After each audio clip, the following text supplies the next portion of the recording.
ISF থেকে join করেছিল আমাদের তৃণমূল কংগ্রেসে, তারও সম্মান জানাবো। জুলফিকার আলী, তাকে সংক্ষিপ্তভাবে বলার জন্য অনুরোধ করি। পীরজাদা কাশেম সিদ্দিকীকে আমরা আমডাঙ্গা থেকে 50,000 ভোটে লিড দিয়ে আমরা বিধানসভায় পাঠাবো। ওই হুমায়ুন কবিরের মতো যারা মুসলিমদের ইমোশন নিয়ে খেলা করছে, আরো একটা দল আছে ইতিমধ্যে আপনাদেরকে নাম বলে দিয়েছেন। আমি তাদের নামটা নিচ্ছি না এই কারণে, আমি মনে করি তাদের নামটা আমি মুখে যত নেব তারা তত আরো প্রচারের আওতায় আসবে, আমি তাদেরকে নিতে চাই না। আইএসএফ থেকে জয়েন করেছিল আমাদের তৃণমূল কংগ্রেসে, তারও সম্মান জানাবো। জুলফিকার আলী, তাকে সংক্ষিপ্তভাবে বলার জন্য অনুরোধ করছি।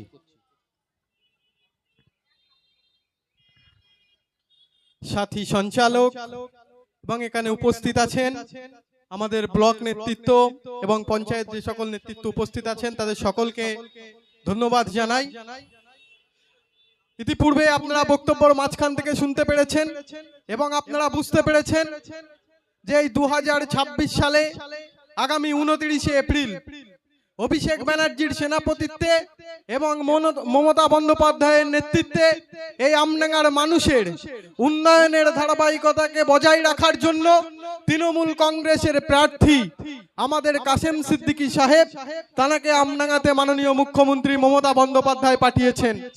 আপনারা জানেন বিগত বছরের দিকে আপনারা পিছনে চলে যান 10 বছর আগে 2014 সালে যখন দিল্লিতে পালাবদল হয়েছিল, নরেন্দ্র দামোদর দাস মোদী এসেছিলেন, তিনি এসেছিলেন। আমরা জানি শীতকালীন আপনারা আলিপুর চিড়িয়াখানায় গেলে দেখতে পাবেন কিছু পরিযায়ী পাখি, তারা আমাদের শীতকালীন আমাদের পশ্চিমবঙ্গের চিড়িয়াখানাতে আসে।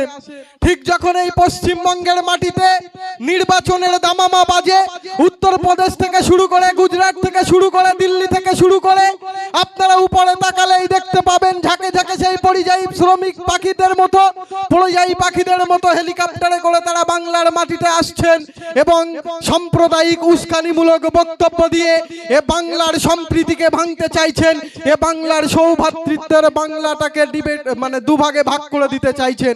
তাই আসুন এতটা অঞ্চলের সকল মানুষের কথা বলবো, তারা সেই পরিযায়ী পাখির মতো, যেমন শীতকালীন পরিযায়ী পাখি পশ্চিমবঙ্গে উড়ে আসে, নির্বাচনের দামামা বেজেছে এই 2026 সালে, তাই তারা সেই দিল্লি থেকেও এখন উড়ে আসছেন এবং তারা বিভিন্ন প্রতিশ্রুতি দিচ্ছেন। 2014 সালে আপনারা চলে যান, সেই নরেন্দ্র দামোদর দাস মোদী, সেই বিজেপি সরকার কি বলেছিলেন, আমরা যদি ক্ষমতায় আসি আমরা এসে হার সাল 2 কোটি বেকার যুবকের নকরি দেব। আমরা বেকার যুবকের নকরি দেখতে পাইনি। তারা কি বলেছিলেন, আয়ুষ্মান ভারতের মাধ্যমে আমরা চিকিৎসার ব্যবস্থা করে দেব। তারা আসেন, তারা কি বলেছিলেন, তারা বিভিন্ন প্রতিশ্রুতি নিয়ে সেই পরিযায়ী পাখির মতো 2026-এও আসছেন আর বিভিন্ন প্রতিশ্রুতি দিচ্ছেন। এতটা অঞ্চলের শুভবুদ্ধি সম্পন্ন মানুষদেরকে বলবো, তারা পরিযায়ী পাখির মতো আসছেন, প্রতিশ্রুতি দিচ্ছেন, আর আপনারা তৃণমূল বলুন, সিপিআইএম বলুন, বিজেপি বলুন, কংগ্রেস বলুন, আইএসএফ বলুন, প্রত্যেক বন্ধু একবার ভাবুন, তিনি বলেছিলেন আয়ুষ্মান ভারত দেব, কিন্তু আয়ুষ্মান ভারতটা কি এই আধাটা পঞ্চায়েতের এই আওয়াল সিদ্ধির মানুষ আপনারা বুকে হাত দিয়ে বলুন কজন জানেন? আর আমাদের নেত্রী মাননীয় মুখ্যমন্ত্রী মমতা ব্যানার্জি, তিনি বলেছিলেন স্বাস্থ্য সাথীর মাধ্যমে আমরা মানুষকে পরিষেবা দেব, আর স্বাস্থ্য সাথী কজনের ঘরে পৌঁছেছে সেটা আপনারা একবার চিন্তা করে দেখুন। তিনি বলেছিলেন বেকার যুবকের কর্মসংস্থান হার সাল 2 কোটি নকরির ব্যবস্থা করব, তিনি হার সাল 2 কোটি নকরির ব্যবস্থা করতে পারেননি।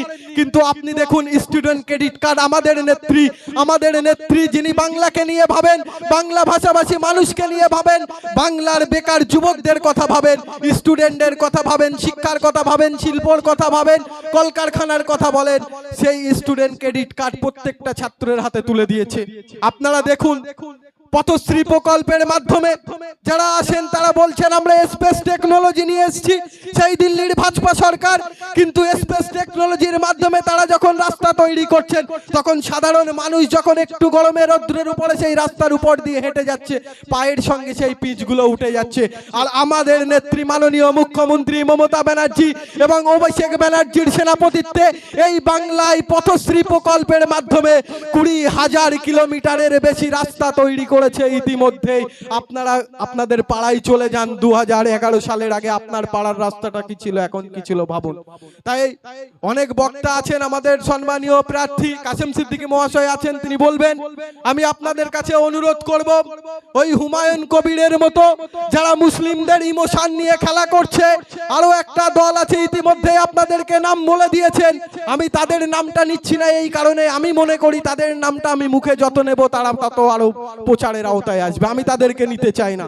শুধু আপনারা ভাববেন আপনারা প্রতিশ্রুতিতে ভোট দেবেন না আপনারা বাস্তবায়নে, যেটা আপনার বাড়িতে চলে গেছে লক্ষ্মীর ভান্ডার, যুবসাথী, লক্ষ্মীর ভান্ডার, কন্যাশ্রী, সেইগুলোকে দেখে আপনারা ভোট নেবেন। প্রতিশ্রুতিতে বিশ্বাস করবেন না। বাংলার উন্নয়নকে বজায় রাখতে, বাংলার উন্নয়নের, বাংলার সম্প্রীতিকে বজায় রাখতে, বাংলা ভাষাকে বজায় রাখতে, এই বাংলায় আবার একবার চতুর্থবারের জন্য মাননীয় মুখ্যমন্ত্রী মমতা ব্যানার্জিকে বাংলার মসনদে অভিষেক ব্যানার্জির সেনাপতিত্বে 250-র বেশি সিটে আমরা তাকে বিধানসভাতে আবার চতুর্থবারের সরকার তৈরি করব। আর তার আশীর্বাদ ধন্য প্রার্থী পীরজাদা কাসেম সিদ্দিকীকে আমরা আমডাঙ্গা থেকে 50,000 ভোটে লিড দিয়ে আমরা বিধানসভায় পাঠাবো। ইনকিলাব জিন্দাবাদ, অভিষেক ব্যানার্জি জিন্দাবাদ, মমতা ব্যানার্জি জিন্দাবাদ।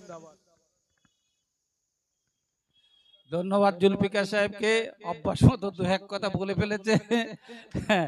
যাই হোক, এখন আমাদের প্রার্থী কাসেম সিদ্দিকী সাহেব আপনাদের সামনে বক্তব্য রাখবেন।